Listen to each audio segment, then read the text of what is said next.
তো হাই ফ্ৰেণ্ড নমস্কাৰ মই আজি মোৰ মুৰ্গীবোৰক ভেকচিন মাৰিম তো ভেকচিন কেনেকৈ মাৰো আৰু কি ভেকচিন মাৰো আপোনালোকক দেখাই আছো সো ভিডিঅটো শেষলৈকে চাই থাকক ৰাণীক্ষেতৰ ভেকচিন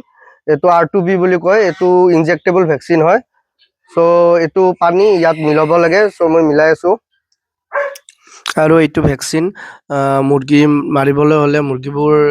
2 পৰা 3 মাহৰ ভিতৰত হ'ব লাগে মানে বেছি সৰু পোৱালিক মাৰিব নালাগে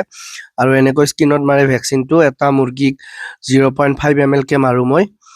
আৰু 6 মাহৰ মূৰে মূৰে মাৰো আৰু এটো ৰাণীক্ষেতৰ ভেকচিন হয় ৰাণীক্ষেত মানে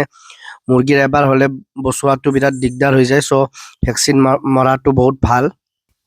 সো এনেকৈ মোৰ যিমানবোৰ মুৰ্গী আছে সবকে মই ভেকচিনবোৰ মাৰিলো আৰু ভেকচিন মাৰাৰ দিনা এন্টিবায়োটিক দিব নালাগে পানীৰ লগত ভিটামিন দিব লাগে 2 দিন তেতিয়া বেছি ভাল হয় মানে এতিয়া মোৰ সকলো চিকেনবোৰকে ভেকচিন মাৰা হ'ল সো আজিলৈ ইমানে ফ্ৰেণ্ডছ থ্যাংক ইউ